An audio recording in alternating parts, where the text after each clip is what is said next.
what entertainment means to me. It means joy, it means happiness. It puts smile on my face and the faces of people. So I use one word for it. It brings joy and happiness.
Thank God it's Friday.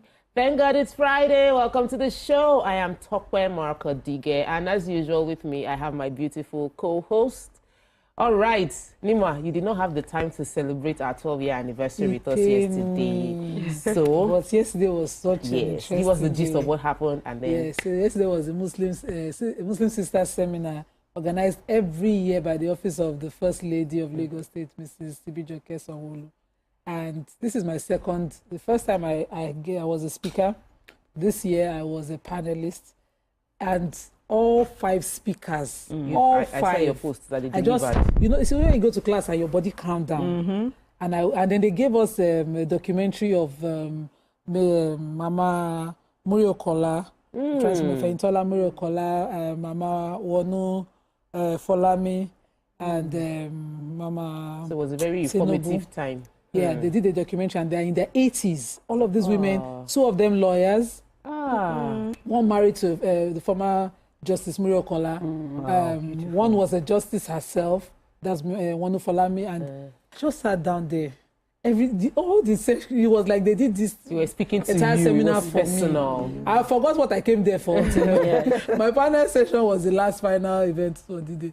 And I forgot my own. I kept asking my co-panelists, like, hey, what did they say we would talk about? Because I'd been so filled. And I thank you. I must say thank you to the office, the First Lady, the Deputy Governor's wife as well, the Second Lady. And I call her Auntie Remy. She's such a warm-hearted person. Always gifting me something for my son. And the Honorable Ogbaratu was seated. All of them warmly. Then nice. I made a friend. Mama let herself. No, you see, let me explain. You cannot understand. Nima before 2 days ago was very dull, and for the past was not feeling too well. And then for the past few days, she's always yawning. This morning, the energy, I knew you had a great time yesterday because you filled your cup, and it's very powerful too. You see that Mama let's one. That friendship, I'm going to keep it. See, we made a new friend. I don't understand. Yes, we made a new friend. So I'm going to keep it. I'll be seeing her every time. We are now WhatsApp parties. Yes. Awesome. That's Mrs. Onigbaju, the PS of Women Affairs. Oh, nice. Hope you send everything that you shared. Because you're also a Muslim sister now, so I'll give you the notes from Amina Yunus Ali's session. I enjoyed your vibe this morning, so I gave you enough time. I'm giving you our banter, but we move on to our second twinny baby of the house that did not get to celebrate our anniversary yesterday. But I watched it and I was very proud of it. I was like, man, thank God and everything, and thank God for the hard work. It's not easy. And for the weekend, we are preparing for Salah. and we have our products are on promo. Oh, okay. So we have discounts. Yes, so Granola Kuli oil is on promo. So the Fonio all our online. products are all on. So check at Nadim Foods and Spices, and you see everything. And then, of course, we are preparing for the weekend. Have lined up movies. Oh, wow. I love your weekends. Yes, so mostly, but sorry, it's mostly the Indian movie. Okay, you visit your people again. Some. I can watch. Going to do over there. Yeah, send me some. I really like to watch. Yes. You are bejeweled. You look very beautiful. The color works, the jewelry works. It's still me. She's always doing a bad you know, I'm always, and then this is my birthday weekend. You know what that means? Yes, so it's the birthday weekend. You're gonna be spoiled. But before that, let me use that to report this baby of the house to you people, Lou, because of tomorrow. They will not say I did though, because two babies, two twins in the same house, two babies. They will now come in our own loving way. Baby girl, this is our nose there. We are twins from different mothers. Yes, we look alike. But anyways, we have new collections in Yanga Lagos. Obviously. Yes, new just things and everything and stuff. In. So please, be there. Maka, where is my sunshade? Hey. Must you call me out on social media? On national television. On TV. I'm Don't so worry, sorry for Amaka the got bad you. customer Me and service. one that she bought from Yanga Lagos and I almost stole it. You're going to get yours. She got you. Yes, I got you. She got us. You look good, Yeah, baby. I love Yanga how is you full packed of. your hair. Oh yes, my hairstyle today took me a while to figure out, but I think. Did it work? Yeah, I think it worked. It worked. So, the weekend is with family. Maybe I'll also watch a few movies, but I have an estate that I'm so proud of, one of my estates that I realized that I'm not marketing. So over the past month, I've been focusing on funding 40 families, doing the conference. I've not sold market. When they showed me account yesterday, I say, Tokwe, you must sell market. Oh God of last minute, the last few days of this month, let alert start coming in. If you want to buy land, please check us out. We'll take a break now. When we return, we'll face the we'll go through the front pages of the papers. Please stay with us. We will be right back.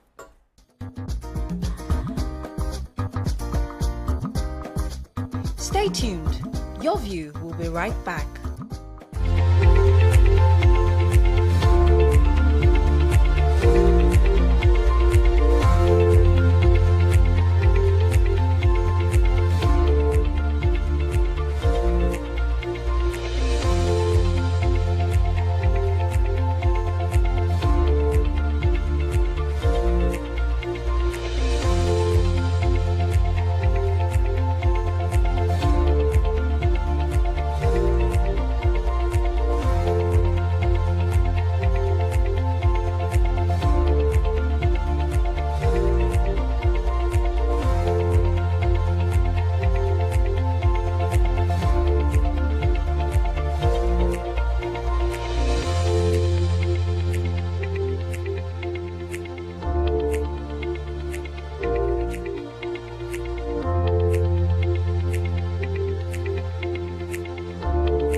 Welcome back and thanks for staying with us. We're starting our front page review with The Nation. All the newspapers are carrying celebration of 2 years of the current administration, so we have very few headlines. I'll take the few available.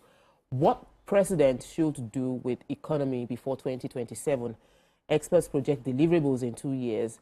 And Tinubu rescued rivers with emergency rule, says Fubara.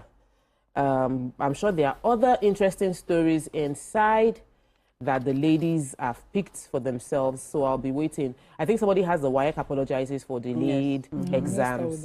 So let's start with the WAEC. Who has the WAEC story? So I have the WAEC story because this is appalling. The West African Examinations Council, WAEC, has apologized to parents, pupils, and other stakeholders over the delay that occurred in the conduct of English Paper 2 on Wednesday. The council had delayed the examination for several hours in an attempt to protect its integrity after hints of a paper leak. The videos and pictures of the delay went viral online, showing pupils writing examinations late in the night with the use of flashlights. In Nigeria in 2025. And we even talk about like the security, insecurity of them moving at night with their parents, and that's terrible. Anyways, in a statement yesterday, WAEC acting WAEC's acting head of public affairs, Moyosola Adeshina, explained that in a bid to maintain the integrity and security of the examination, the council faced challenges trying to prevent a leak of any paper. The statement reads, despite our best efforts, we encountered logistical hurdles, security concerns, and socio-cultural factors that negatively influence our operations. In order to forestall future occurrences of this nature, the council is currently collaborating with security agencies. We recognize the importance of timely conduct of examinations and the impact of this decision on the candidates, their schools and parents, and we sincerely apologize for any inconveniences caused. But anyways, the House of Representatives Committee on Basic Education and Examination Bodies yesterday gave WAEC 24 hours to appear before it to address concerns surrounding the senior school certificate examination. Even if they are trying to collaborate with security agencies, what does that mean? Why are you writing exams at night? With flash, just move it. I think there was another one that the building collapsed. Moving it, I think. There was one that the building collapsed after they were writing exams. The building collapsed. You see, my pastor preached on Sunday, and he spoke about the fact that any country that does not appreciate or encourage education is a country that is not going forward, and we're seeing it play out back to back. Really sad. What other story do we have? Story. So, Fubara is singing a different suspension or tune. not, Fubara marked 2 years in office. Wow. It's been 2 years. And so at that place, he made a statement signed by his chief press secretary, Nelson Chukudi. He said that the governor spoke at a meeting with leaders and stakeholders at the Simplifies movement as part of his marking of his 2 years in office, where he now, in a 360, commended the president for the suspension. And, he said that President Tinubu saved Rivers State from looming anarchy. He commended that. He said that the declaration of emergency rule was a saving. That way, he said the president's swift intervention shielded the state from the consequences of the festering political crisis, and he's asking his supporters, the people of Rivers State and Nigerians, to commend the president for acting with wisdom at the right time. And he said that reconciliation and peace and reconciliation process is already underway. Very soon, not only will they restore the executive, but they will also restore the legislative arm. He said, I want to assure you that the issues will soon be resolved, and you will come back to your office, not just as the executive arm, but also as the legislative arm, and that he believes that their strong relationship will return and we will begin to work together again for good and progress of the state. And what is important is for us to have a forgiving spirit. So is he saying he has forgiven? They should forgive him too. Both of them. Someone that is commending the president already. Let it go. Fantastic. President have saved the state, and they are already reconciling and reconciling us. Let all the old wounds heal and forgive ourselves. So hopefully, I'm predicting that by next week, when I take the newspapers, I'll be able to say that it's been reinstated. Yeah, thank God. So I have the story of the ITF moves. They say ITF moves to stop importation of manpower, which is much needed. They said the Director General Industrial Training for that's Dr. Oluwatoyin Ogun has said the time has come for Nigeria to put an end to the importation of manpower under the guise of expatriates. They said this. The DG made this known at the inauguration of 7-man planning committee. He stated that the move became necessary to ensure that the country's industrial rise is not only powered by infrastructure and policy, but also by people skilled, equipped, and globally competitive. They said the ICF will continue to strengthen human capacity development in the country through its training programs. And also, even the president has also said that he has retrained. He said they should retrain the Nigerian artisans towards meeting international standard, which the organization is presently doing with the Skilled Up program that they are doing. And also, they said the Minister of State, Industry and Trade and Investment, that's the Senator John Eno, is also saying that it's time for them to unlock the full potentials of Nigeria's industrial transformation through one of its most vital levers, and that's the human capital development. I think this is a welcome development. It's supposed to have happened a long time ago. It's not like Nigerians are not well equipped to be able to, handle train the people here. So just train them, pump in more money, train them of international standards so that they can handle big positions in the country. Trust me to find a real estate story. This is not directly real estate, but the House of Rep is doing something. They've halted. So here's the story. controversies and allegations around the sale of the NRC, that's the Nigerian Railway Corporation properties. They are leasing them and selling them. So the House of Representatives Committee on Land and Transport has directed that the head of the Nigerian Railway Corporation should stop all sales or leasing, because they found out that workers within the Railway Corporation were being evicted from their residencies in the guise of it's being sold or being leased, and that these allegations has prompted them that the presidency has a lot of plans for the railways as a means of transportation. So this leasing and selling of properties should be paused for now. They say so they've asked them to halt it.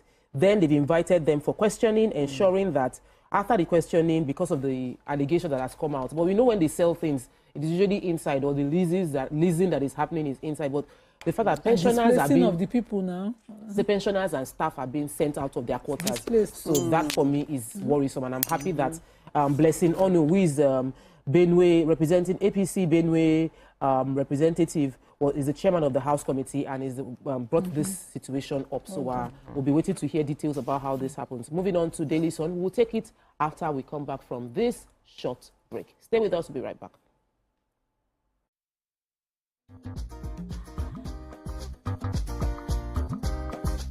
Stay tuned. Your view will be right back.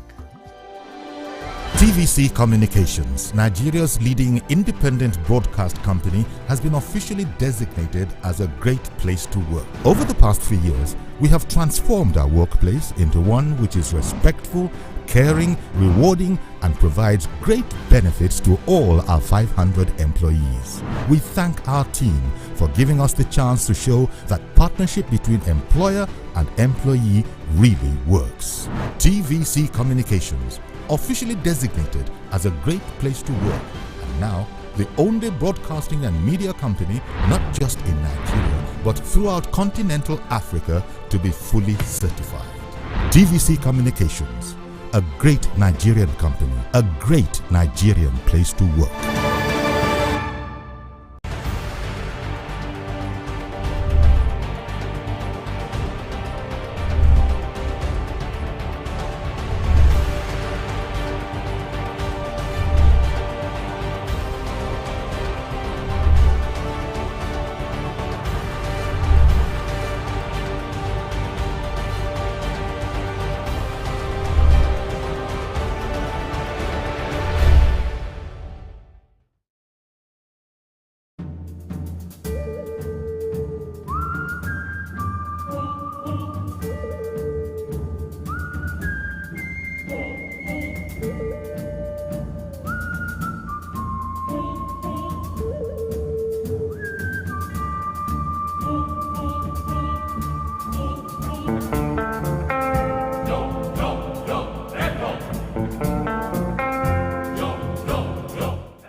Do you think you can outplay me in this game of wits and knowledge?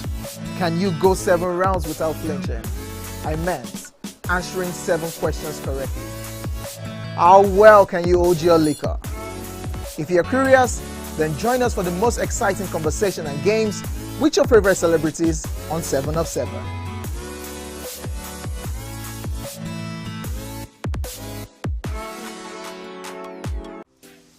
Welcome to Pure Entertainment. What would you like to order from our menu today? We have the regular. So let me go and look for my jam results. My 280 was 320. I suppose don't be one medical. At this point, I contest my jam results. I want to close the show. I can go. I can. Okay, that's all we can take. Ejeki, close the show. Ladies and gentlemen, number 1 unavailable by Davido featuring Musa Keys. We also have today's chef special. Yo, shine, shine, shine, shiny, yeah. Say recap done, and it's time for number 1 on the countdown. One of Nigeria's hottest artists right now, his name is Rema, and this one is called Charm. Kick it.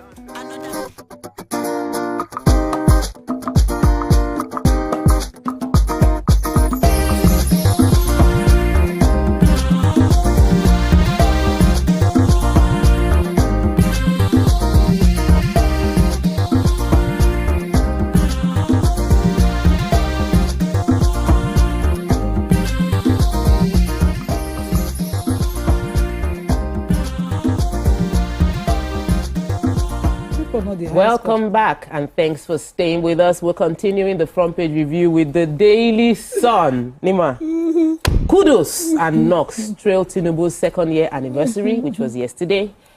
Court to deliver rulings on admissibility of federal government's evidence against Nnamdi Kanu. Atiku attacks Tinubu over fresh borrowing, calls moves economic sabotage. PDP, Ighodalo head to Supreme Court as Appeal Court affirms Okpeholo's election. So now, what is happening in our states, in my Indian states? I was going to ask Amaka that if you no go agree, we no go agree. Is the Appeal Court not the final court for governorship election tribunal? I did not know that they can go to Supreme Court. Appeal Court is the final, yes. But they say they no go agree, they are going to Supreme Court. But there's no Supreme Court now. That's what the law says. Appeal Court now. After election tribunal, now you go to Appeal Court. You know that there are some technicalities that allow such appeals, so I don't know what the technicalities. Let's be watching. The Appeal Court sitting in Abuja, the 3-man panel court, unanimously affirmed that the governor Okpebholo is a substantive governor of Edo State, following the petition filed by all aggrieved parties from the election, particularly the PDP, as well as his candidate in the last elections, Edo State governorship elections. And Okpebholo has now extended olive branch, saying, you people should come, let's work together. You people should let all these things go. Let bygone be bygone. Let bygone be bygone. According to my people. And then they are saying, no, they're heading to the Appeal Court, the Supreme Court to appeal the Appeal Court's ruling. I'm wondering if it's a unanimous decision of the Appeal Court. What are the grounds? But in their own wisdom, they want to appeal it. Congratulations to Okpebholo, to Governor Monday Okpebholo, my governor of Edo State. Yeah, congratulations. But it can just help us reduce all the birthday shout-outs that we have been seeing in the media recently. And Facebook for governance. I think it's doing well. My people at home have good news from saying good things. That's what we want, at least. Yes. All right. So who has what? Yeah. So the Federal High Court in Abuja stood down proceedings to deliver ruling on the admissibility of the evidence sought to be tendered by the federal government in the ongoing trial of Nnamdi Kanu, who is the leader of the indigenous people of Biafra, IPOB.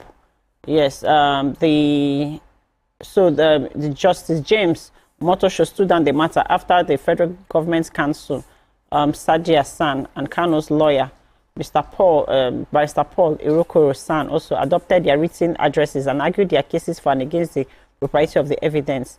Basically, because the justice is ordering a trial within trial, following Kanu's rejection of the extrajudicial statements thought to be tendered by the federal government's lawyer. Basically, what happened is that Nnamdi Kanu is saying that the statements that they said he made, that he didn't make those statements and that's the basis for voluntarily, that he made those statements under duress. That he's been threatened by the interrogators, that he was put under solitary confinement on the ground cell, that he's not been treated well, that usually they grant him 1 hour during the day to go out, like to receive fresh air because of health conditions. They've withdrawn that from him. So basically that they put him under undue conditions. That nullifies any confession. And then that he was also asked to say those things about President Jonathan and the former Governor Rochas of Imo State. But then one of the DSS operatives who came as a witness, who was the federal government's witness, said that those things didn't happen, that even during the interrogation, they gave him lots of bottled water, that everything, all the claims that he's making, and that the things that he said he suffered, that nothing like that happened. But regardless of that, the justice has ordered the conduct of a trial within trial to ascertain the voluntariness or otherwise of Kanu's statements. So let's see what happens. The case is taking very long. Please, when is it going to end? No. It's a security case. And it's a case on terrorism.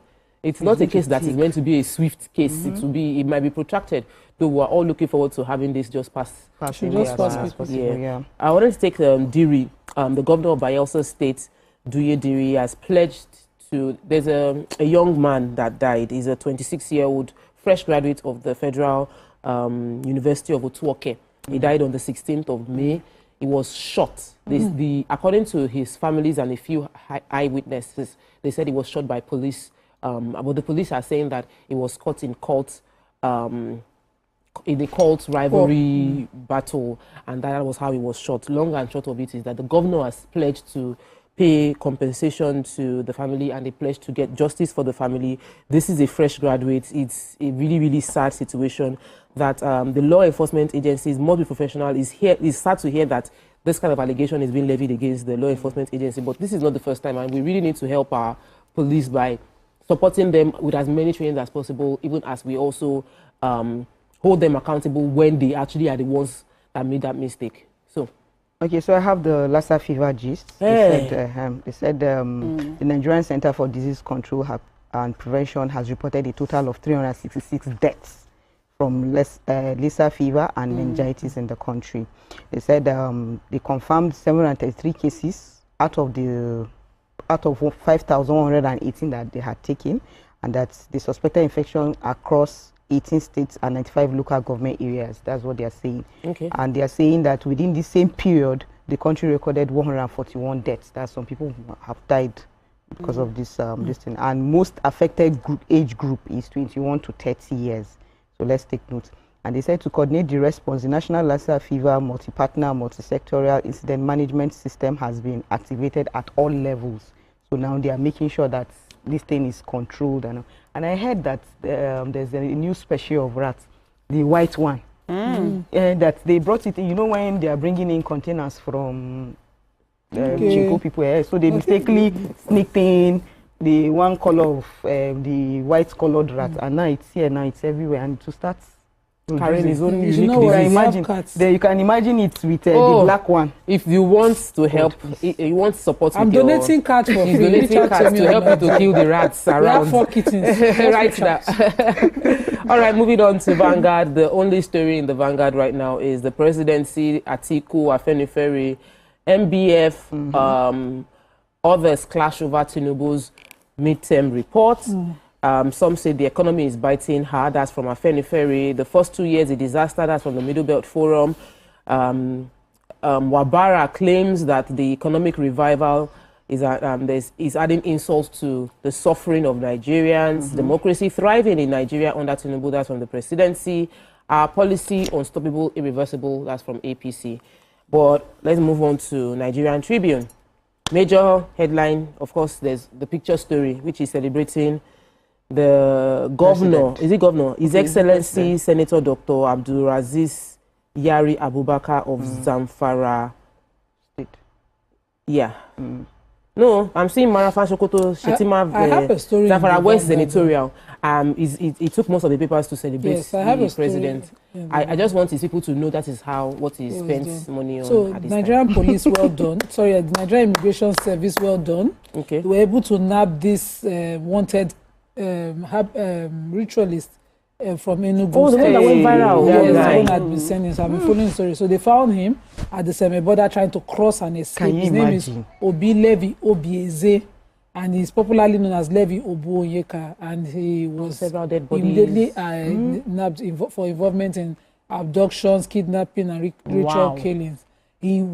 There was an expose. He had kidnapped a young girl who kept screaming and alerted the community vigilante around the community. And so they went into his residence and searched and found bodies. Oh my God. They even saw a pregnant woman's body. Fully still pregnant on her knees. He had buried her alive. Oh my God. I wanted this terrible. Yes. And can I use this opportunity to say, whenever such a scene, it's a crime scene, don't go in burning and destroying. Leave the things as they are. It will assist in further investigation. Yes. Leave it as evidence. Because I'm sure those bodies now, their family members are still looking for them. Yes, those mobbing them and burning things destroys more evidence. And I personally feel that if you are busy in that kind of situation, burning things, you have something to hide. Sure. All right, let's take the stories in Nigerian Tribune. Outrage as students sit for WAEC. We've taken that story already. 21 sadly died, 10 missing in Niger flood disaster, and Sidi Kota of Mauritania succeeds additional as the African Development Bank head. That was a bit bittersweet yesterday. Well, how long are we going to stay there? It's not a delay now. We had our additional brother, did as well. Our uncle Adaji had one of the best 10 years. Yes, he did as well. So he represented Nigeria. You have that story. So Mauritania's Sidi Alta is the new president of the African Development Bank, following the recent announcements and that our brother Dr. Femi Adewumi Adesina is no longer will no longer be presiding over the bank. But he had an amazing outing. Yes. And I will use more opportunities. He made us proud. Yes. Many policies favored the bank started doing what the bank was meant to do. But Sidi Alta is also a PhD holder in economics from the University of Nice. I believe that more impactful policies will come from him. All right, so the accidents that happened. Yeah, so I have the story of the flood that happened in Nigeria. They said 21 corpses were recovered. Yes, Niger State. And that there was a heavy rainfall at the Mokwa local government area of Niger State. And that the two communities most affected are Tufin Maza and Angwen Hausawa in the Mokwa town. And they also said that it included commercial vehicles, private cars, trucks they were all trapped in that. But if you see, I saw a video of the way the water was just. If you see the way serious what the flood was, the water was just going at a very, very, very fast pace and all, and they're packing things and everything. So they said they are still doing search and rescue operations are still ongoing, and so far that some of the victims that they've been able to rescue, some of them are in the hospitals and receiving treatment. So I pray that they will get to the bottom of it all. Okay, that's all we can take on Front Page Review for today. When we return, we have a special feature. Stay with us, we'll be right back.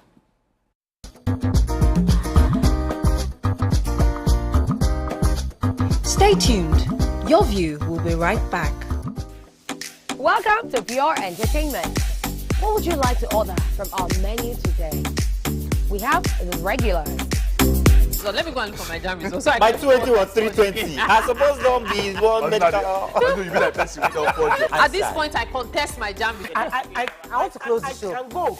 I can. That's all we can take. Ejeki, close the show. Ladies and gentlemen, #1 Unavailable by Davido featuring Musa Keys. We also have today's chef special. Yo, shine, shine, shine, shiny, yeah. Say recap done, and it's time for #1 on the countdown. One of Nigeria's hottest artists right now, his name is Rema, and this one is called Charm. Kick it. Another.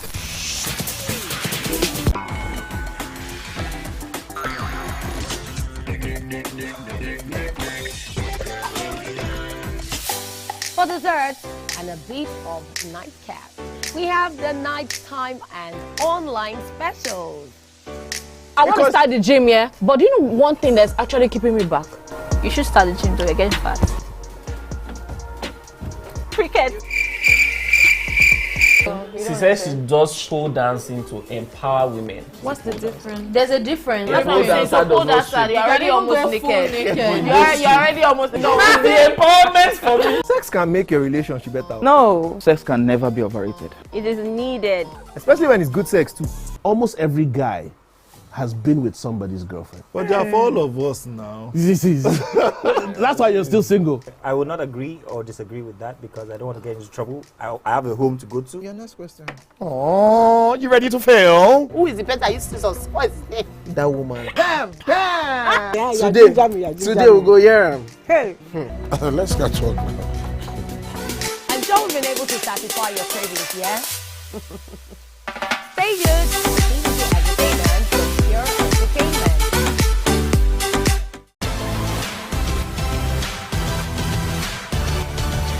Now you can catch up with your favorite programs on TVC.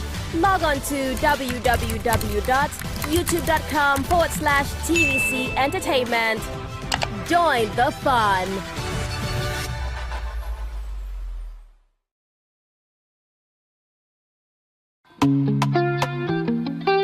Get ready to step into the heartbeat of your city like never before. Welcome to Events Diary, where every moment is a celebration. From the electric energy of Owambe extravaganza, to the richness of our culture, to the sophistication of corporate gatherings, Events Diary is your VIP pass to the hottest gatherings in Nigeria. And guess what? I'll be your guide, your style icon. Each week, join me as I transform from traditional chic to corporate sleek. Whether it's a birthday bash or a high-profile gala, you won't just see it. You'll feel like you're right there with me. Aww. From meetings to evening soirees, I'll be there. Or to the trendiest street festivals or to music concerts, Events Diary has something for everyone. So join me as we explore the vibrant tapestry of Nigerian scene, one event at a time. Brand new studio, brand new set, a new face, but still your favorite breakfast show, Wake Up Nigeria. It's a fresh new energy, new vibe. You smell that? Now that's the smell of tasty, tantalizing food from our various chefs.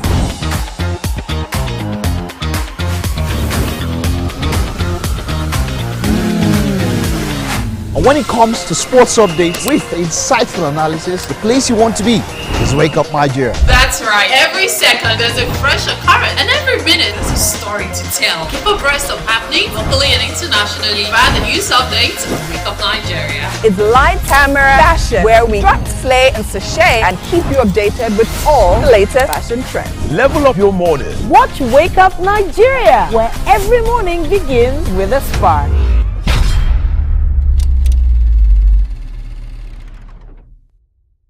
Hey, my people, I greet you plenty. My name na Uwi Balogun. My name na Damilola Banire. My name na Moyo Faraway Ahmed. If you also call me Moyo, listen. And this na Abigail. And I dare on top of you, pigeon.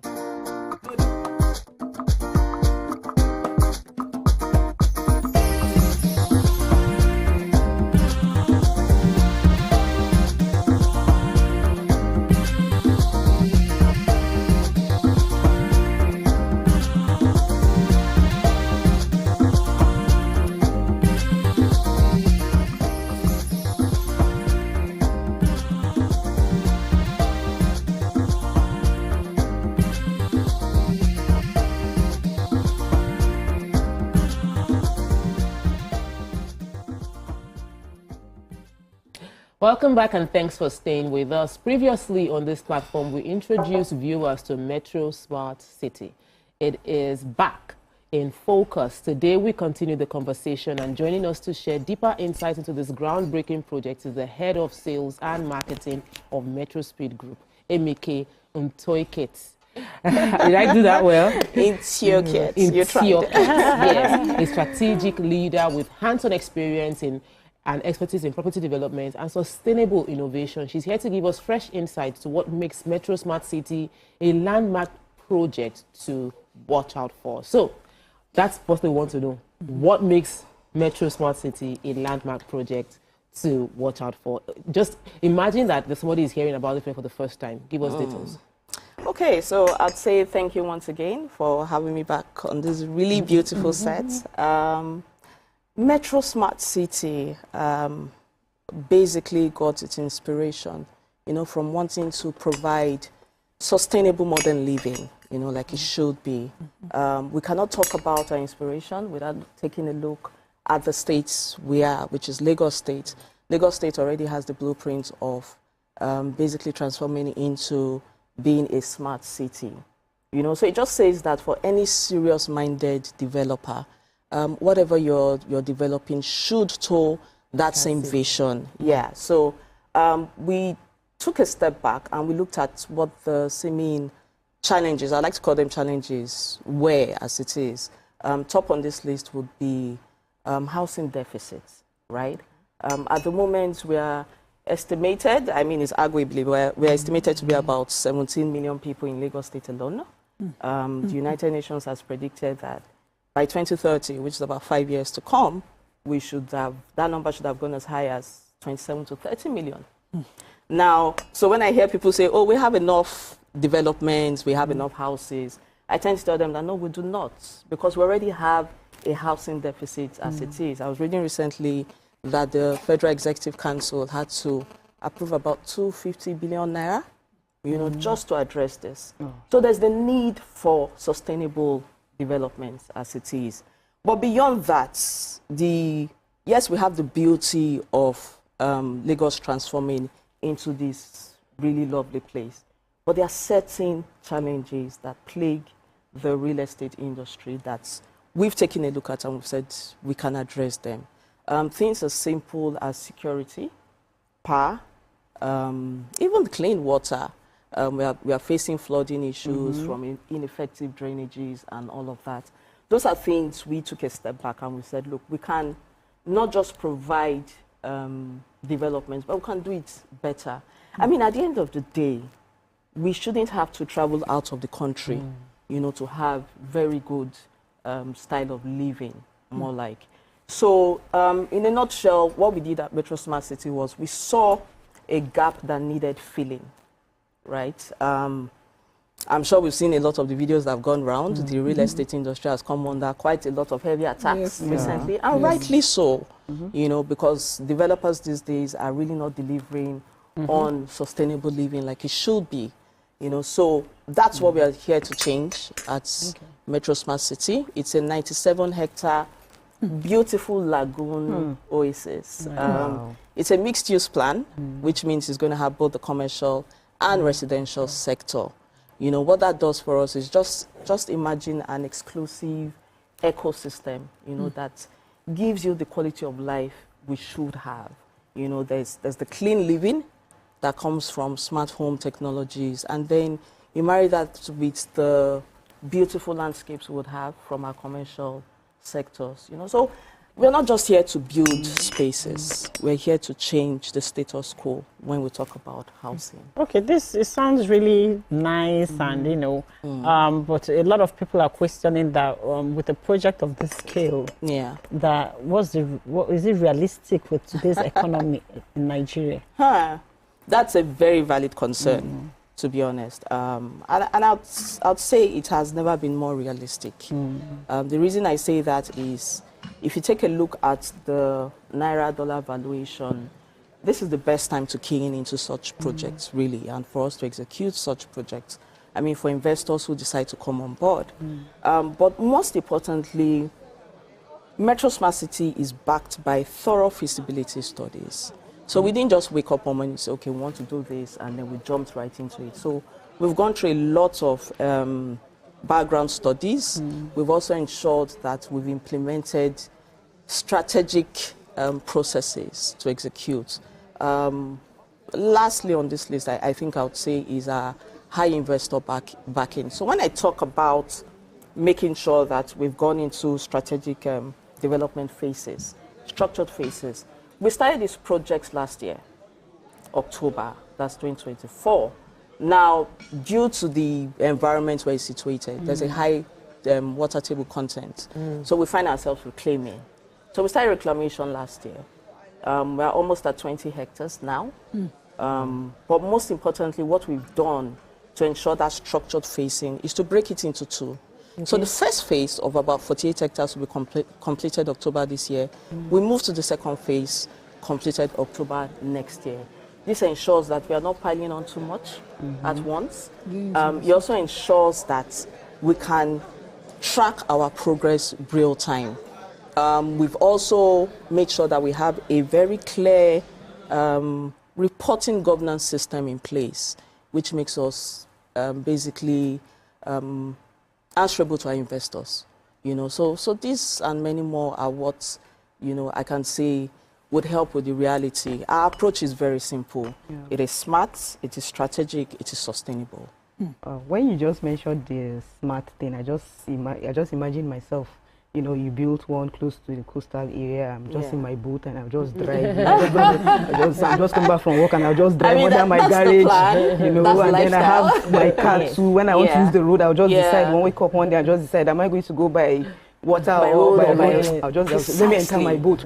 Precisely. And all of that. So, and you said something about investors. So if investors are going to key into this projects, how do we ensure that there's a timely execution of this project? Timely execution, very, very good concern. For us at Metro Smart City, valuation and execution is key.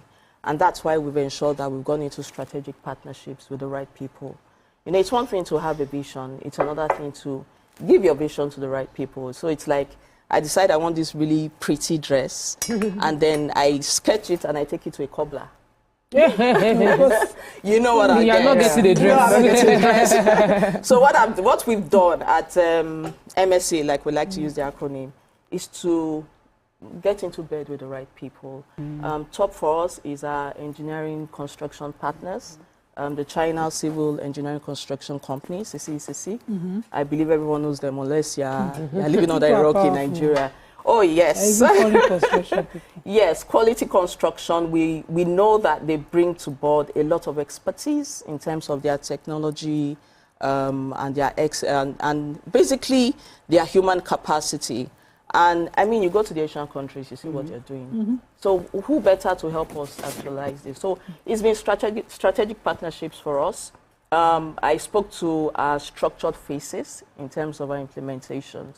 You know, these are things that would basically help assuage that concern as raised. Okay. If we talk about people who patronize our paid segment the most, they are real estate companies. We've interviewed so many of them. So many different premium projects, all of that. How are you, what are you doing? What differentiates the Metro Smart City from most of these premium projects? Especially, how are you addressing the infrastructure and sustainability of this estate? You know, I want you to put in mind when you're answering me, the city is supposed to be a coastal city, and there are projections of sinking cities around the world. Yeah. How are you factoring that in?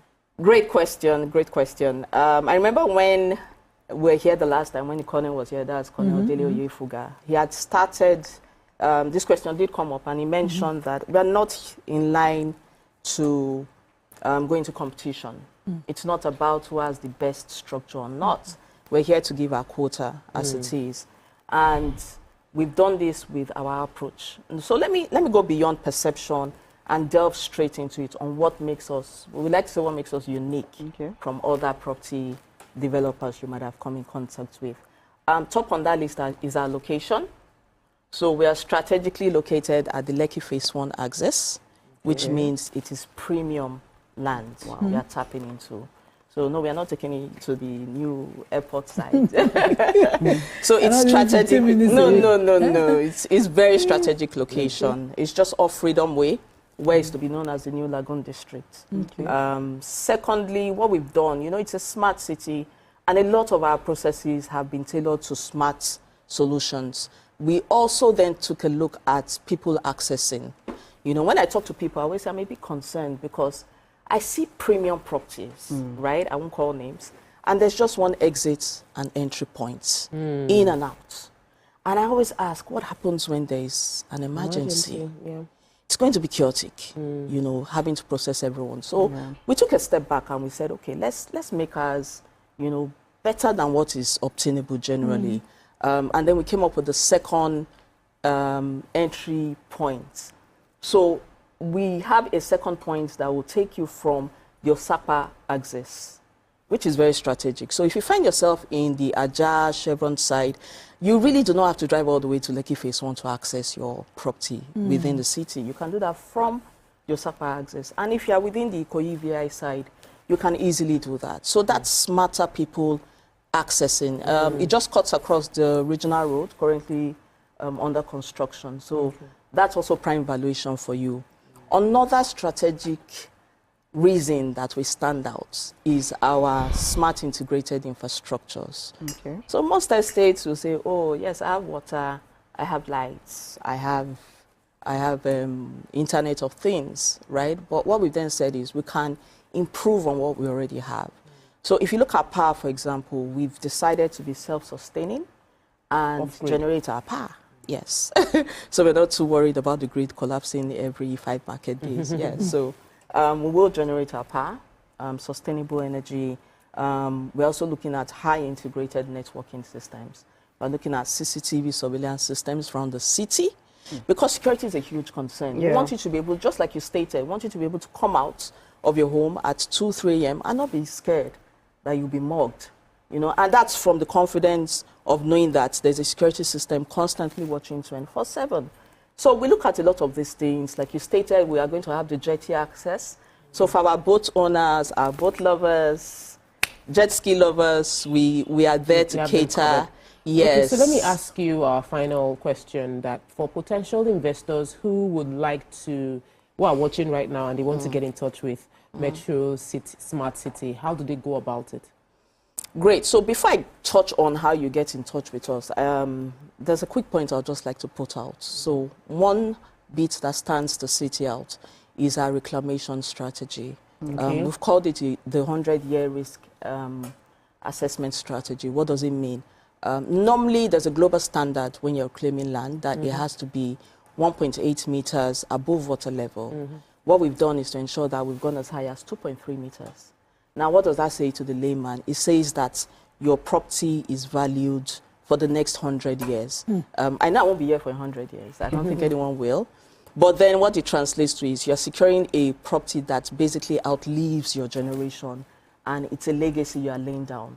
So yes, we'll be very excited to have people come on board. We have limited land availability because good products don't last on the shelf for long. Yeah, so please feel free, get in touch with us. We have a dedicated team on ground waiting to attend to you. I'm sure our phone numbers are probably scrolling on the screens. Yeah. Our website is www.metrospeedgroup.com/metrosmartcity. Right there on the screen, take a Yes. picture. We're on all social media handles at the Metro Smart City, Instagram, LinkedIn. But in wrapping this up, I'd like to state that this is not just another space development structure. Metro Smart City is redefining the way we live in Nigeria. So we've set the opportunity, we've set the groundwork. I think the question for me is, are you ready to be part of the future? Awesome. Thank you so much. It was great having you, Mrs. Emik. Thank you so much for having us. Amy K. Amy K. Fantastic. Yeah. That's all we can take on this segment of the show. We'll move on to our hot topic of the day. Stay with us. We'll be right back.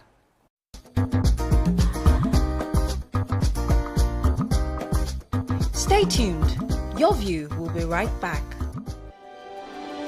TVC Communications, Nigeria's leading independent broadcast company, has been officially designated as a great place to work. Over the past few years, we have transformed our workplace into one which is respectful, caring, rewarding, and provides great benefits to all our 500 employees. We thank our team for giving us the chance to show that partnership between employer and employee really works. TVC Communications, officially designated as a great place to work, and now the only broadcasting and media company, not just in Nigeria, but throughout continental Africa, to be fully certified.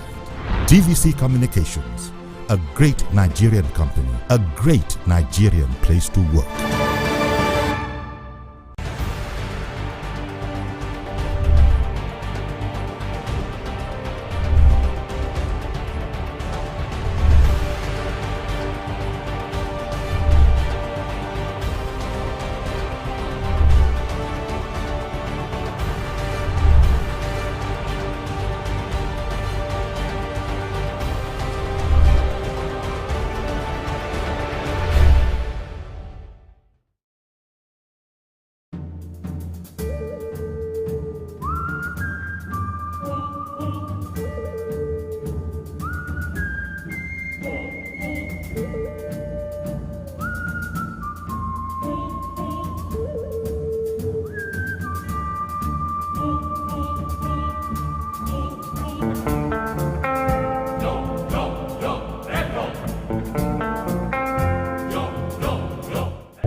Do you think you can outplay me in this game of wits and knowledge? Can you go 7 rounds without flinching? I meant answering 7 questions correctly. How well can you hold your liquor? If you're curious, then join us for the most exciting conversation and games with your favorite celebrities on 7 of 7.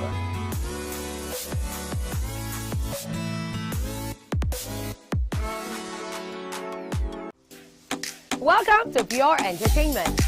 What would you like to order from our menu today? We have the regulars. result. Let me go and look for my jam result. So My 280 was 320. I suppose don't be one medical.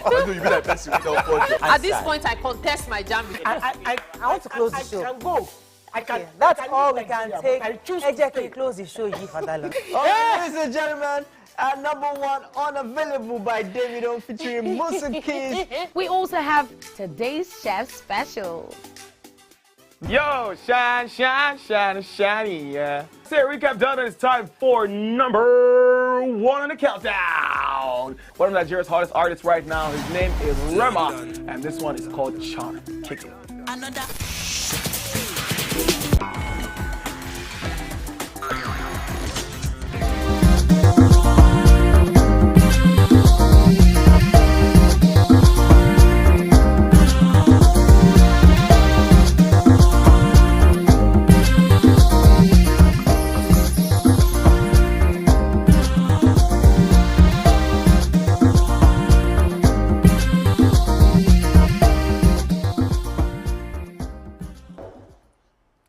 Thanks for staying with us. As the President, Bola Tinubu's administration marks its mid-term milestones, it's essential to evaluate the progress and impact. This assessment provides an opportunity to reflect on the administration's achievements and challenges. With diverse range of priorities, the administration has faced numerous tests from economic reforms to security challenges. Administration's response has been closely watched. This evaluation would examine the administrative performance sector across different sectors. The key focus includes economic growth. We want to check out infrastructural development as well as social welfare.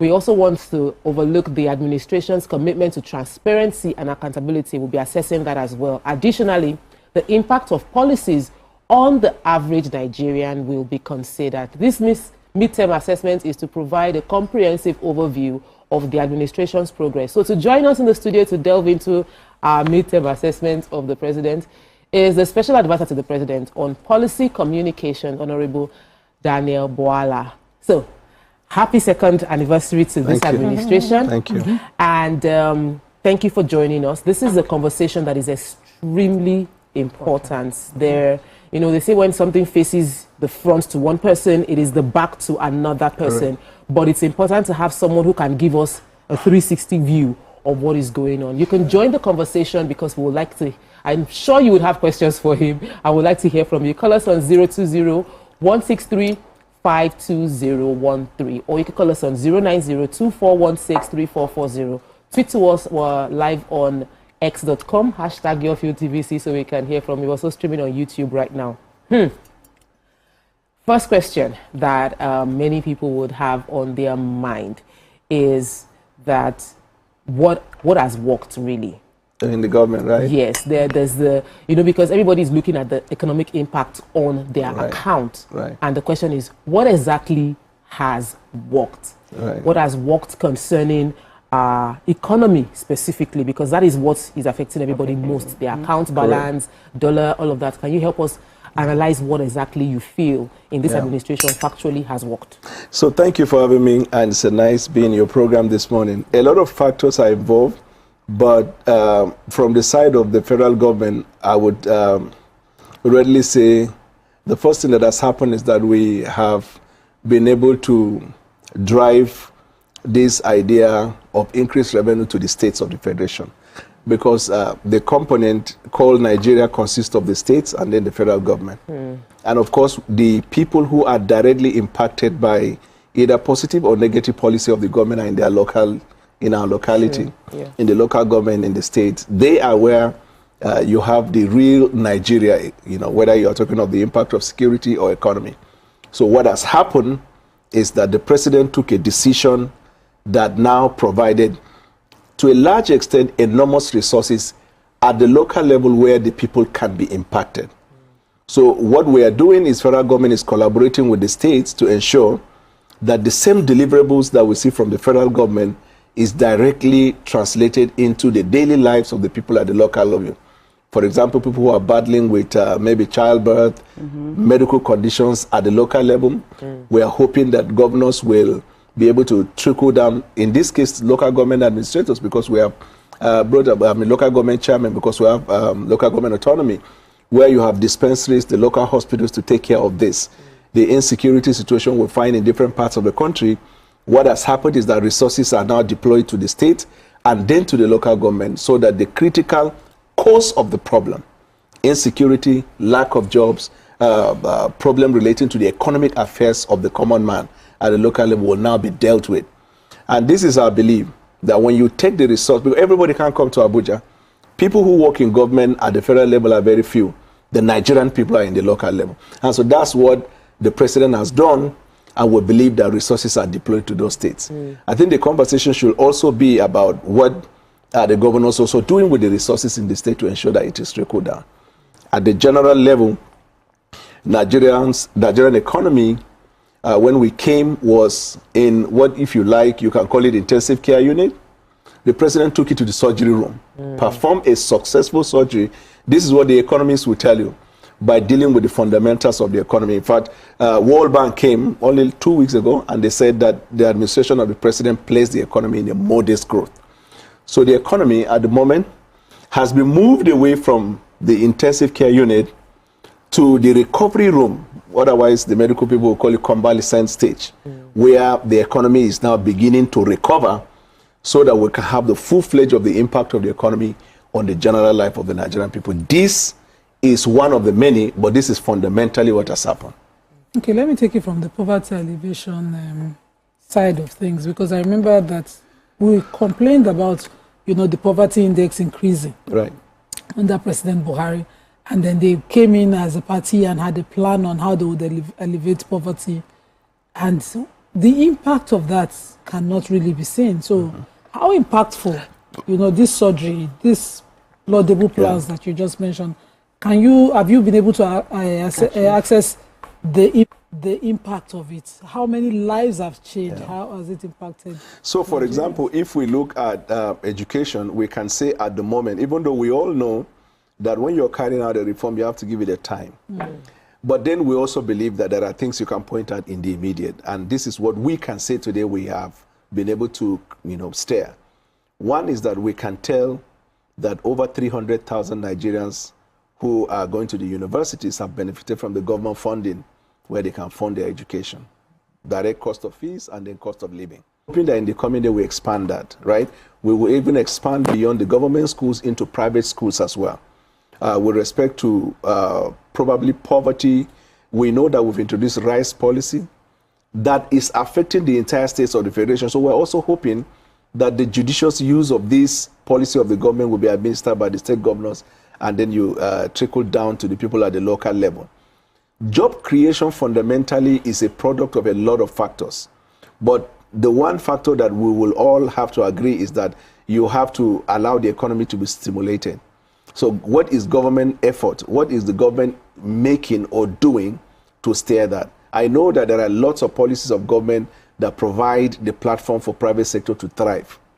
So whether you look at the small and medium scale policy of government that hopes to give money in the hands of people who create business. So for example, if I access a loan or credit of say 5 million and I decide to set up a business, at onset I'm going to have at least 1 or 2 people under my employment. Either the accountant or somebody who is a salesperson, and somebody I have who will be the admin officer. If you multiply that by the number of people that will benefit from government policy at the onset, and then you look at it progressively, it gives you just in a small scale the impact of that in respect to job creation. The other thing is that if people who are in businesses are able to get incentive from government, whether it be loan, tax holiday, whatever it is, any form of incentive that helps them to thrive, then it gives them the opportunity to recruit more and sustain those ones that are there, or even increase their benefit. If you look at the from the foreign direct investment coming to Nigeria, then of course you know that we have hopes that businesses will be generated. And these are the things we are seeing, we are reporting. Those who are fact-checking us, the only thing they can say is they can't deny the fact of the existence of these factors, but anytime they want to contradict that, they will now say it should be faster. Because even when the World Bank came, they are saying that for us to meet with the $1 trillion economy by 2030, then we have to increase the speed of the economic growth. We know for a fact that to have speedy growth of the economy, factors such as infrastructure is put into place. We don't have infrastructure. The government is investing there. Other factors like power supply, steady power supply. This is where we're working towards. And a lot of other factors, access to credit. These are all the factors we put in place to say, okay, this economy is moving at certain pace, When you don't have that and government is investing in that, don't forget that economists have arrived at a conclusion, intelligently and from the economic standpoint, that for Nigeria to attain a level where Nigeria will be considered like just any other nation that is growing from one state to other, there must be, in the next 30 years, investment of between $30 billion to $100 billion annually only on infrastructure, between 30 to 100 billion for a period of 30 years. The budget is less than $35 billion. The entire budget, whether you add education, security, everything. So when you look at that and you look at what we're doing, those who want to be very, very rational, yes, they will agree that the president has done extremely well in the midterm. This is not 4 years. This is only 2 years for us to be able to achieve that. Even the masses that we talk about crying, if you look at last year, sometime around this time last year, the situation was much more precarious. Even in your reporting, when you talk about people who are saying, Ebin Power, we're going through this, Nigerians are able to, because all that the people need from government is accountability. If you can convince me that what you're doing is out of a good heart, I can endure for as long as you can convince me until we all come out of it. But we don't even have, in my view, an option. When the president came, there was no revenue. Nigeria was at a very critical stage. That's why we said it was at intensive care unit. In intensive care unit at that time. But thankfully, the economy is gradually being glided where the people can see the effort of government. And we're hoping this stage we're entering into after 2 years will be that recovery stage. And one good thing that happens in recovery, when a patient is in the recovery room, is that you are going to see the rate of growth, the rate of, a medical term I will use to show the difference between when you are in either the surgery room, intensive care unit, and when you are recovering. They are certainly not the same. Okay. If I look at your faces, the way you were analyzing the economic situation last year is not the same way you're organizing. You are more ease now. No, I have been following your programs. Okay, so I hear you and I hear everything you're saying.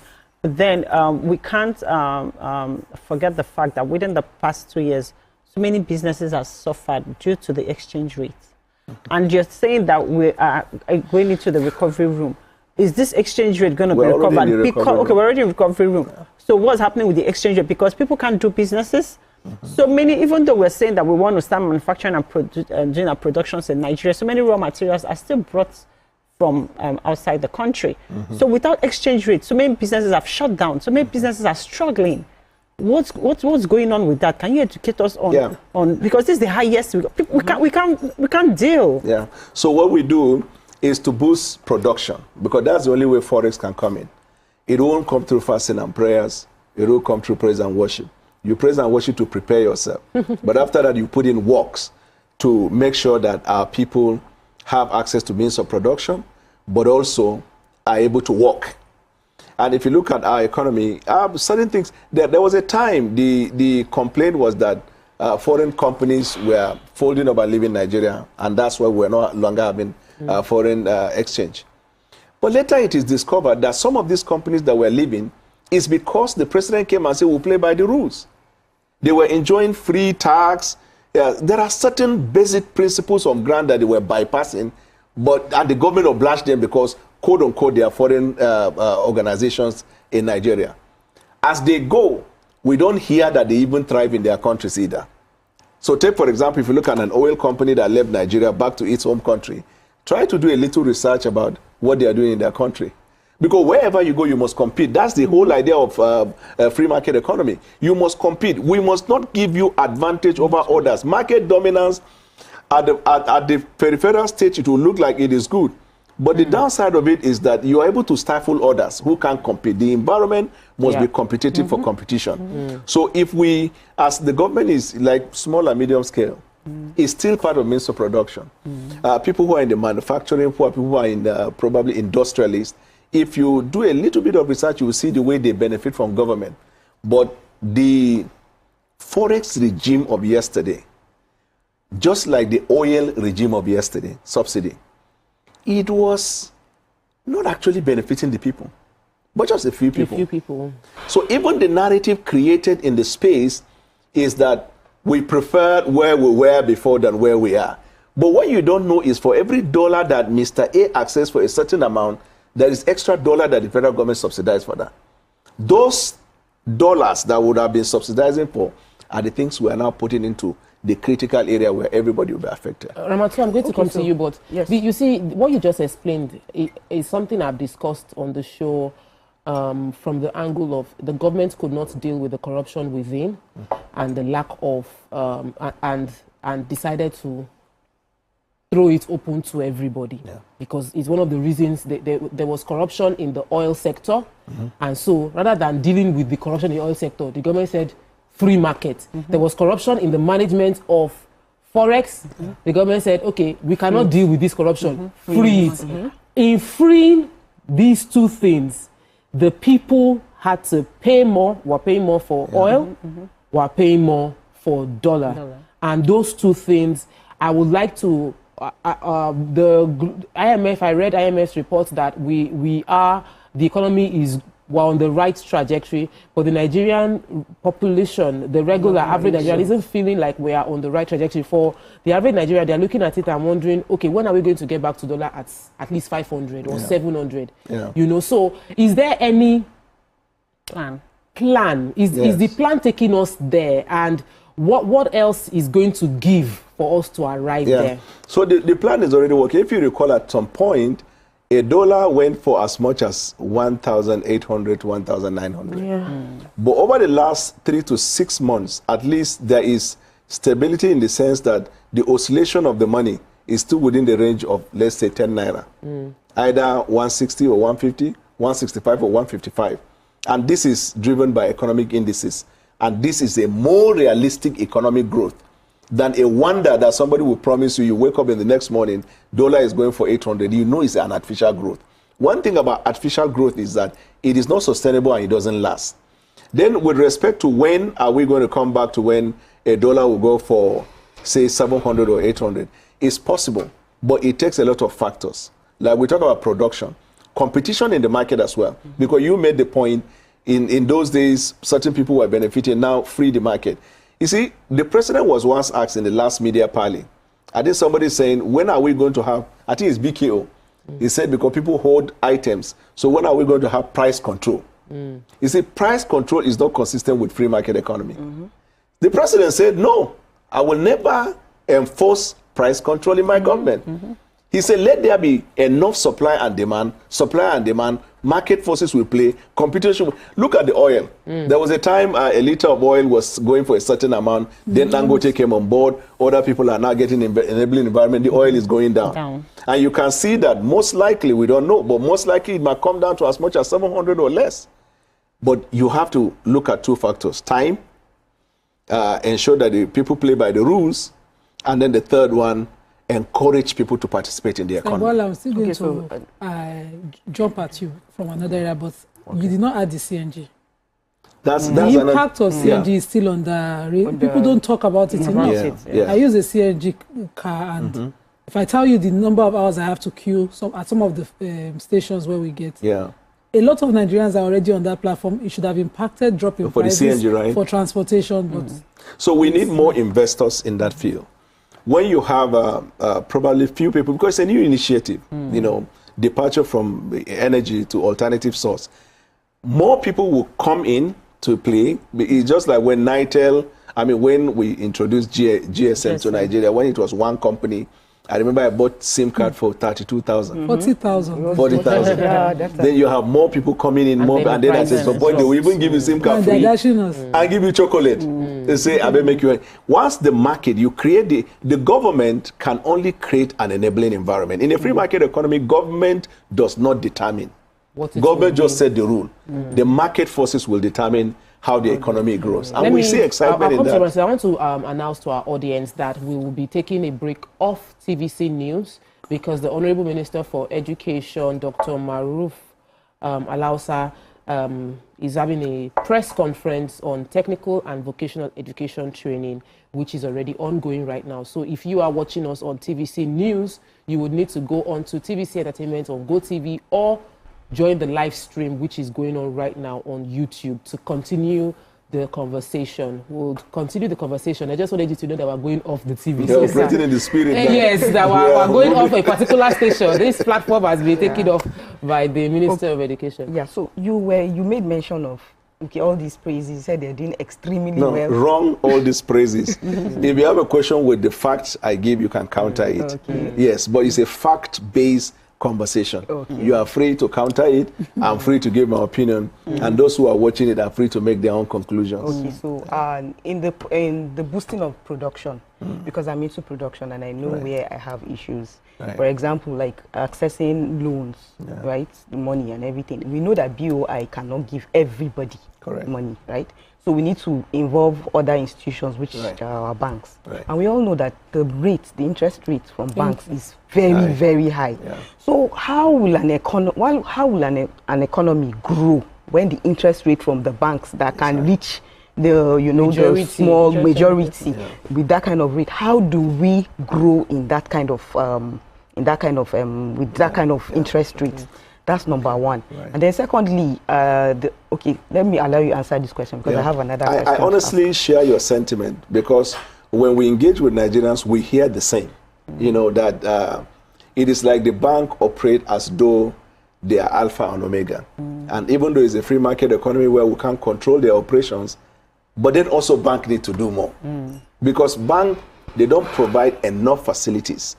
Government can never. Someone asked me about job creation, that the president said he would recruit a lot of people before he was made president. And how is it that he's not recruiting a lot of people? I say no. Federal government in an economy that is thriving does not necessarily drive or lead in employment. It is the private sector that will lead.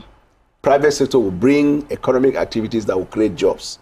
Government is to provide the enabling environment and all the assistance that is needed. In so far as I know, the government policy towards the bank has been so far fantastic. But we get the feedback, just like you said, from the masses, that the bank do not trickle down this to the people. Because lots of people can't even access money for their studies, for their medicals, for purchases. Let's say they are bringing raw materials from abroad for production. And like in this case, even loan to do business. So bank need to do more. And I would take what you're saying as a feedback to government. I know that our respective ministers, I mean, the Minister of the Economy, the Central Bank Governor, every now and then the whole press briefing, about policies of government that create that opportunity for the bank to also trickle down this to the people. Because as a bank, you can't benefit from government and the masses can't access, facilities that are the basis for which you are accessing certain benefit from government. Sorry, let me add another thing. Sorry, excuse me. Let me add something else again. Then the licenses. Right. For example, licenses for us to, produce business. For example, let me call some agencies like NAFDAC, SON, and all of that. It takes time. And the requirements are so much, it's a bit doubting. And then most importantly, it takes time. And then once you get your number, let's say you get your NAFDAC number, it will just take by 2 years, it has already expired. You just got the number and you are getting ready to relax, to start selling. Before you know it, 2 years has come. And then there are other licenses that come up every single time. You have, there's tax you pay local government, you pay, FIRs, you pay. There are so many things. So I'm wondering how you want these small businesses to really grow and be able to, recruit to the environment is very hostile to the business environment. And you and I will agree that the best way that an economy will move forward is through the small business. So there's something Mariah always says, that as the president ensured that the renewed hope agenda trickles and is being implemented by all ministries, all agencies, and all departments, because these kind of things is not, I can't say it's the presidency that is meant to handle SON and NAFDAC, but the flow. How do we ensure it goes down? And I'll add a question to that, because I feel that her question is she's speaking the heart of the business owner. Correct. And you might, it might be part of what you're taking as feedback. However, within the presidency is that we had a minister's shake-up. And we did not know the metrics for the minister shake-up. We have midterm now, and from our analysis as observers of the power play, we feel that some ministers need to go. And some ministers might be encouraged with acknowledgement of their efforts. Some ministers are obviously working. You cannot deny it. You can see the work. And some ministers were using binoculars, were searching and were trying to say, what have you done? So I feel that this midterm, what do you think in analyzing the ministers?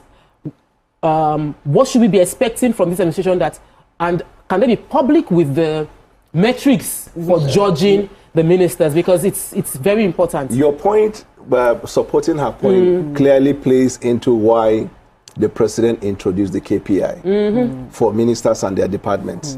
Now, key performance indicators. It is like talk about the indices and the metrics. You can always see the feedback we get. We also develop a feedback mechanism where we call the citizens engagement, right? If the masses listening to us tonight take advantage of this, you go to the website or you access the app where applicable and giving your feedback about the problem you're encountering with implementation of policy. Because what the president does as a visionary is to provide the vision. When he provides the vision, the details of how your mission and the objective is done by ministers and agencies under them. We have, as we go around the country in our various engagements, the other time we had a coffee hangout, we hear the same. When it comes to implementation, there are places where it is tougher, it is harder. We have even heard complaint about certain things on the desk of ministers approved by the president, but yet not implemented. You know, the president has a mechanism of getting this information. So, for example, even the key performance indicators, which goes on with the office of the policy coordinator, my sister Hadiza. He has his own independent way, because when he introduced that, he also introduced external assessors. So that even after she has done her work, there are assessors who also bring their perspective. But the president's ears are on the ground. So whether someone is performing or not, at every given time he exercises his discretion, whether he returns or he sacks. And when it comes to relieving ministers or any appointee of job, there are three factors. One, it might be non-performance. Two, it might be a strategic thing, a change. You know, you're doing well, but strategically you need to be reallocated or you need to be withdrawn for someone because there's a change of strategy. And the third one is what we call at the pleasure of the president. You can still be doing well and he'll say thank you for your service. Because can they even remove somebody from one ministry to another, for instance? This is trouble. I'm looking for trouble. Because we didn't think that, immigrations and passport business can be over us until Olubumitu Jojo came in with tech and all of that, and he was innovative at it. Can we take him to power? Let's go and try. If he can solve, or take him to customs, since he did well in immigration. Leave, as in, can we try? Do you have a problem with power? We have a problem with power. All of us have a problem. But I want to ask a question on something that is so critical, because if we have a thriving economy and we have insecurity, then we have nothing. And we see what's going on in terms of insecurity as it affects agriculture, as it affects the common man, the farmers. How they can't do anything. Even tourism can't thrive because of insecurity. So what's the government doing about that? Because, like she said, without a secured environment, investors can come in, tourists can work, farmers and food, we can't have food. People can't even use the roads. What exactly are we doing? Right. So thank you for the question on security. This is an area that we talk about it every day. Yet it is difficult for people to see so much that the government has done in that. We have people now back on our land. Yes, I'll give you perspective. So that's why we created the forest guards. And we just started. Even in the sea, we have the coastal guard. The forest guards was announced just this month. That's what I'm saying. It's part of the what can you do. So you are now saying you have seen, we announced it recently. So that means we're doing something about it. Then with the interagency collaboration is also part of what we're promoting, because for every insecurity in a locality, there are lots of factors. Maybe the one that has to do with intelligence, which is SSS, the one that has to do with law enforcement and management, which is the police system. And if it is of a nature that threatens the territorial integrity, then the army company will come into it. I can tell you this. you must have been reporting every day, President seeing service chiefs, giving marching orders. Everywhere he goes to in this country, whether to come to your state and commission a project, one of his conditions for coming is that he will address the armed forces in your state. This is insecurity, or security is the heartbeat of the president, because everything rises and falls on a security environment. No business if there is no security environment. Honorable Bola, how is it in your state, Borno? Right now, because the governor of Borno is going around and crying out for help in his state. But recently, because you now have communities taken over by Boko Haram again. Something that has become a thing of the past. There are three elements. But let me say that he recently, I think about 5 days ago, commended the president for taking decisive step in that regard. But I will tell you that because that's my state. And part of what the governor himself said, these guys were called repentant Boko Harams. They were carried and trained in time, rehabilitate them, then train them in the hope that we will use them against the insurgents. Some of them were armed. They ran to the bush and joined back. And they use our arms against us. This is not whether the president has policy or not. It can happen anywhere. So we are devising a way of countering that. There is two. The second one, when political season comes, some politicians are heartless, and you won't believe it. Anything that will undermine the government, including bringing Nigeria down, if it serves their purpose, they will either aid or abate it. And that is the secondary aspect of what you see in the Northeast and the Northwest in particular. Yeah, this counts down to 2027. Counting that 2027. And then the third one is that we have what we call crisis economy.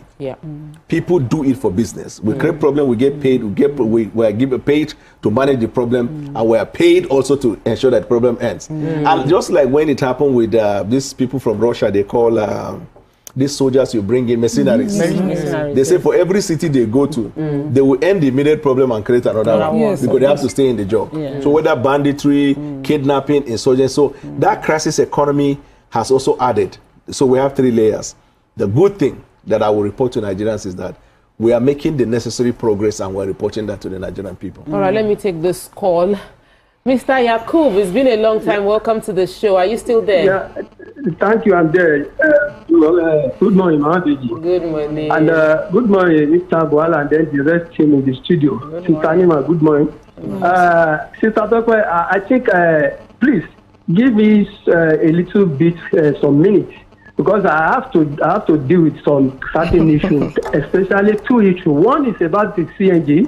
The second one is about NEPA stuff. Because Mr. Bola, I'm very happy when we won you back to the where you belong to. Because initially when we lost you to the other party, I was afraid. Yes, I'm not a politician, but I have a very sympathy to this government, because of in person of Bola and Tinubu. Now, I'm very sure anything I said today, you get it to Mr. President, because this is the only channel we have to clear our mind. Number one, the CNG issues. Yes, the government have done very well. They have done very, very well. But Mr. Bola, I need to call your attention to this. We need to ask ourselves this question. How much is this conversions? Because I got to know that to convert 4 plug of car, if you took to 1.250, 1,250,000. Very expensive, yes, sir. So the free seat you took to 1,650,000 to convert. See, Mr. Bola, Mr. President done well, but he needs to look into this. It is not only for the yellow buses alone. What of us that have a private car? Are we not a Nigerian? We are Nigerian as well. Because I got to filling station, I needed to buy a gas, but I couldn't because I cannot afford to convert my car to CNG because the money is so exorbitant. Who they put in charge of that paper? How much is this key? Why is this so cost? That's number one. Number two, even those buses that we already contracted, Mr. Bola, do you know those guys are still carry the same amount, the ones that they have not yet converted, even in our Dokwemu area here. If you want to take a Marwa from Dokwemu here to Ikeja, normally they took 400 naira, and then you will see other Marwa that have already converted to CNG. They still took the 400 naira. Look at that. Even though I believe that we are doing ourselves, because it is not Mr. President that the Nigerian citizens that already converted their Marwa to still collect the same amount that they were collected before they turned their Marwa to CNG. That is aside. Now, You say that everybody has issue with NEPA. Yes, we did. In fact, all people sitting down in that studio, they have issue, including me. Yes. Some of us bought a meter, Mr. Bola. Please pass this thing to Mr. President. Even though I don't like the face of Minister of Power, because he has not done anything to my own best of knowledge. That's it. Because some of us, we bought a meter. And then they were telling us this meter is old, and then they took it away. They are not telling us to go and buy another one. Who does that? Who does that? Nigeria are crying loud. Please, let Mr. President know this. Thank you and God bless you, sir. Thank you, Mr. Yakub. Take it back home. This is actually what we welcome. Mr. President has been very forward about that. You know, we call it citizens engagement. You are not governing if the people are not reacting. We take feedback, whether it is negative or positive. In his own case, all of them are positive, because you can see from he appreciates the effort of government, but then there are challenges he's pointing out with respect to implementation. It's not far from what you said, and you even mentioned about difficulty, you know, dealing with NAFDAC. These are the details of what the president doesn't naturally or necessarily do. He appoints people for that purpose.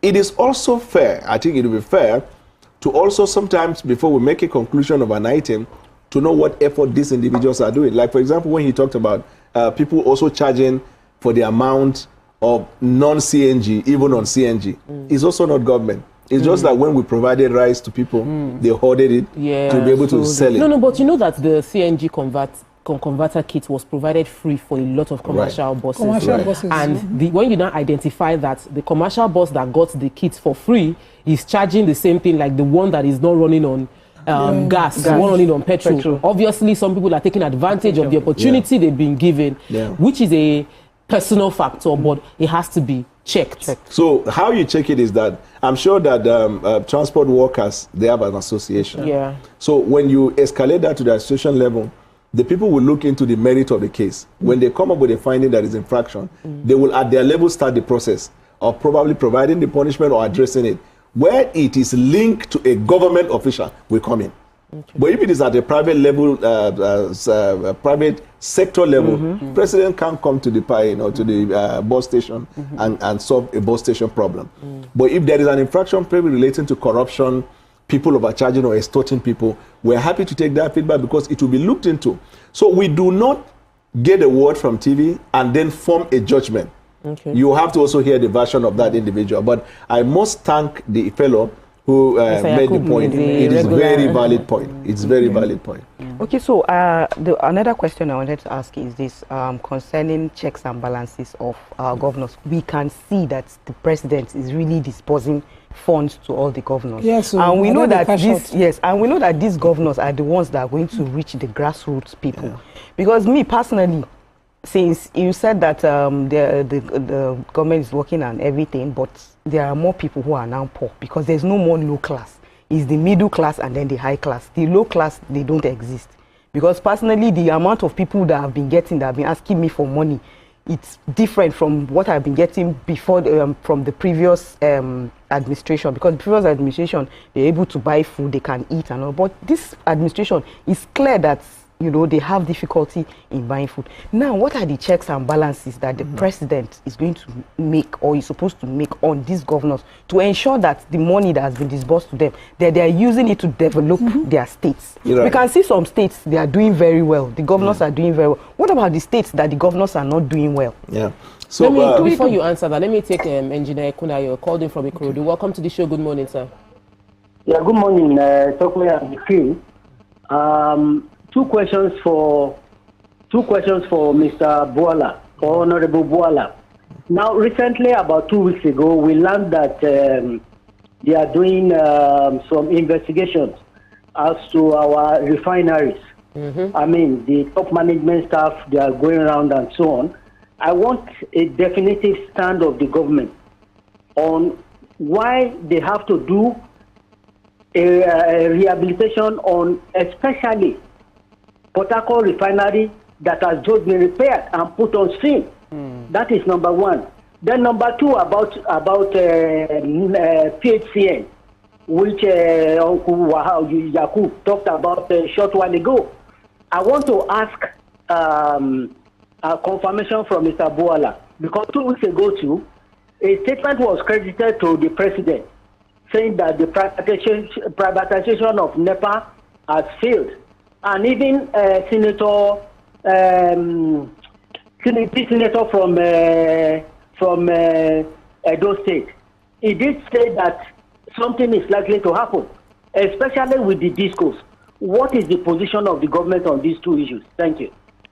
So I will start with the last one. I think that the Minister of Power in the last ministerial briefing, he addressed Nigerians extensively on the doings in his government, his activities in government, and two, the challenges that we have with discourse. And so it is quite comprehensive. Because of the limitation of time here, I will refer my friend to look up to what the minister said. There are quite a number. And you see, the government is to provide environment and structures. But then there are private sector players in this thing. The problem of the private sector cannot be the problem of government. But where the private sector should change it, the Nigerian people, the government will have to come into play. With respect to infraction in government, when they use the word investigation, because he talked about investigation in relation to the NNPC, investigation does not necessarily have a timeline. You until you find the raw material that you need to form the judgment. However, in some cases, the president can say, I give 2 weeks to get a preliminary finding. So even if it is a conclusive finding, a preliminary finding to have a headway with respect to that. And the government is doing what it is doing in that regard. You talked about the checks and balances, but then you also mentioned the middle class. Some people argue that it is actually the middle class that is eradicated, that is wiped out. That it is either the poor and the rich, but there is no middle class where you have workers, SMEs and all that, which is why you see enormous investment of government in that field. With checks and balance between the federal government and the governors, your point is very clear. President Bola Tinubu, what he did when he came is to say, I am a collaborator. We used to have in this country where the president doesn't like a governor, they will remove him. But that's not democratic. And sometimes the feeling is, that's where you have separation of power. You will see something, but you're incapacitated because they are not commissioners and they are not ministers. They are also presidents in their place. But I know that Central Bank, Attorney General, and the states have had a meeting after the judgment of the Supreme Court on local government autonomy. They arrive at a finding on how the money will go directly to the local government chairman. Because the complaints we have is that these same monies, when they go to those states, they are still routed through the governors. So the local government chairman still cannot access the money to do what the judgment of the court inferred. So that is also what you will look into. And the president has been engaging with governors. Every now and then he meets with them and he urges them to also deliver on the same. But we are built, I was on one television, I indict them, I'll see indict the media here. Not necessarily the station, but generally the media. Governors get passed a lot of time from the media. And the reason, in my judgment, because before coming into government, I have been a player in the media as well. Because the states majorly are the prime customers of media houses. So whenever conversation come on holding governors to account, it doesn't last in the media. They will talk it one day and then it's gone. That is where the government is. You need to look at how much is going to a state because of this local government autonomy and the increased allocation to appreciate what we're talking about when we talk of investment in that regard. We'll take a quick break now. When we return, we'll talk about hunger. Because you made it sound like between last year and this year, people are not saying living power again. It's not true. You are not keeping your ears to the ground. People are still complaining of hunger. We'll talk more about it when we return from the break. Stay with us. We'll be right back.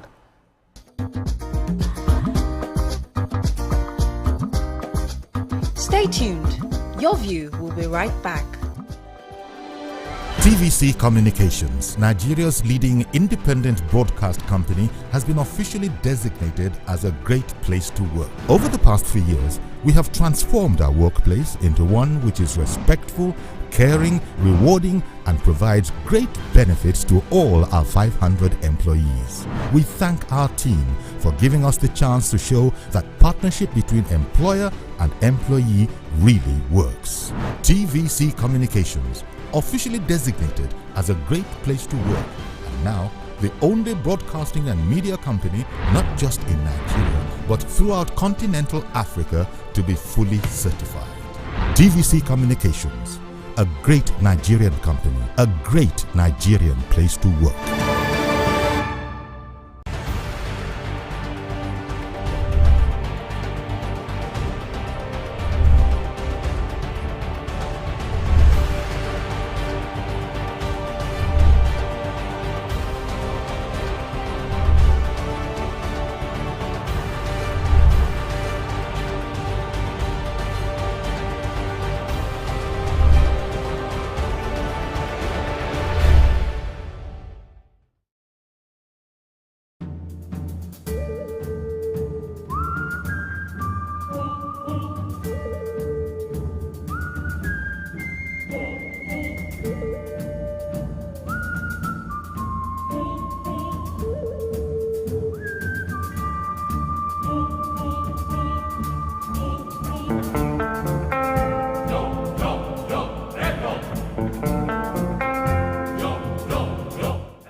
Do you think you can outplay me in this game of wits and knowledge? Can you go 7 rounds without flinching? I meant answering 7 questions correctly. How well can you hold your liquor? If you're curious, then join us for the most exciting conversation and games with your favorite celebrities on 7 of 7.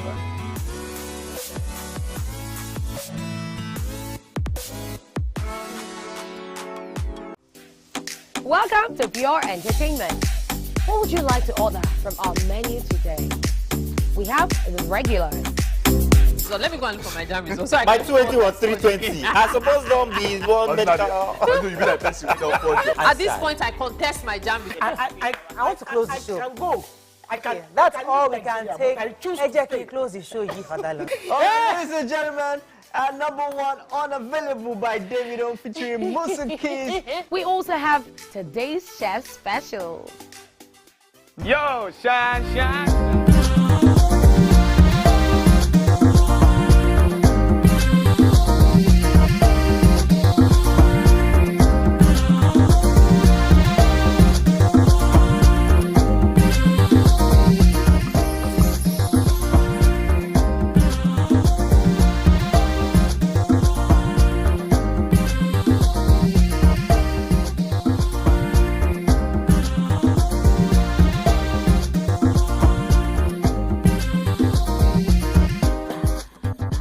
Welcome back and thanks for staying with us. We still have with us Honorable Bola, and we're discussing mid-term review of the president's administration. I think he's also drawing our attention to the fact that it's not just the presidency. A lot of governors are also in their mid-term. But Amaka had a question before we went to the break. Yes. So, sorry. So, for you to have a country, you need to have people to govern. And if people are sick and people die, then there's no country and there's no person to govern. So what's going on within the medical sector, where we don't really have medical facilities? In 2025, we still have women dying from childbirth. The rate is still mortality rate is very high.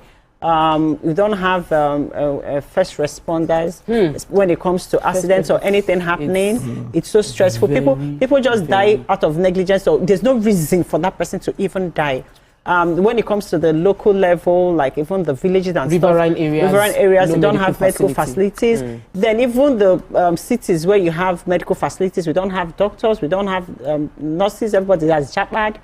What exactly? How we go? The prayer now is just don't fall sick. Pray to God not to fall sick, because you don't know what next. So I know someone that lost a driver, and I've mentioned it on the show about 2 weeks ago, and it was strictly because they couldn't get quick medical care. That was the reason the person died. Yes, and also, sadly enough, most of the pharmaceutical companies are not even stocking up certain medications. Yes, because you can be going through something. I am an example. I'm going through something, and I don't even have access to the drugs that I need, and is life-threatening. So if there's a crisis, I don't even if I go to the best hospital, they don't even have the medication for me. So what happens to people? What happens to us as a country? I can tell you this. One, the population of Nigeria, and you rank it in pari passu with medical infrastructure in Nigeria, suggests that we need a little more time to come to the point where we can compare Nigeria with an environment where there is easy access to healthcare. But I will tell you this. I know that the Minister of Health, if it was not yesterday, 2 days ago or so, he railed out the government policy that has impacted the Nigerian people as far as healthcare is concerned. In fact, I think I heard close to 10 million Nigerians are able to access what you call health insurance. Primary health care centers have Primary improved. health, yes, and healthcare insurance. So there is a progress. But just like I told you when I began about the limited resources we have and what we're expected to do only in infrastructure, you will know that the growth in every sphere cannot be sporadic. It has to take time. Our job is to keep communicating to the Nigerian people, but also encourage private sector investment in healthcare, because because the private sector is profit oriented. So the cities are covered. Yes, cities are covered. There are other aspects of our economy. You have more than enough investors in that field. But in healthcare, people haven't looked into that. But government has a program to encourage that. You can imagine if in a place, because when you are in Lagos, you are like you are in heaven. Largest state in terms of economy in Africa. In fact, Lagos is a country, if you talk of energy and investment. But there are other parts of Nigeria where what you are talking about is even worse there. We need investors in that field. That's why government is promoting private sector. Government can't do everything, but government must provide environment. Government must encourage people to invest. That's our primary duty. Make it attractive and get people to invest. With respect to pharmaceuticals, I think it's a global thing. I overheard the other time I was watching, I think it was BBC or something, somebody made similar complaint in the United Kingdom of certain drugs that the person could not access until it took the person number of days and the patient sadly passed before that medication came. So some of these unfortunate situations are here, there, and there. But we know as Nigerians, the area where we need to affect our people fundamentally, like this maternal childbirth. If you know what this government has done in providing the health care that the mother needs to have cesarean section or whatever it is, there are many other areas that the government is actually intervening. Because the rural areas, even in the Lagos that we are saying is so huge, it is within the cities. Once you go into the river, once you cross a river, there are no hospitals functioning there. But let me take this caller. Welcome to the show. Good morning. Hello, good morning. You are live. Yes. Good morning to the Honorable and all the crews there. I just want to say I give kudos to the President. He is doing fine. You know, with his agenda, he is doing good. You understand? The Yorubas will say, he's trying. I do pray for him every day, that God will continue to help him and support him. He will not fail. He's doing his best. If he fails, we are suffering. He's a good Baba, as I do call him. So let us, praise him at least. He's trying. Things have changed. If, we will say the truth. It's just that, politicians will not want to say the truth. But, you people should know that the Baba is trying. God will continue to help him and uphold him in Jesus' name. Amen.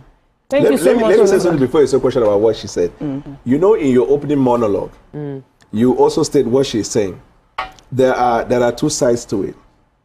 So sometimes when we're doing the review, maybe we've turned the other side of the coin, which is about things not working. But if we turn because people don't want to hear the flip side of what is working, the assumption is that government should never be praised.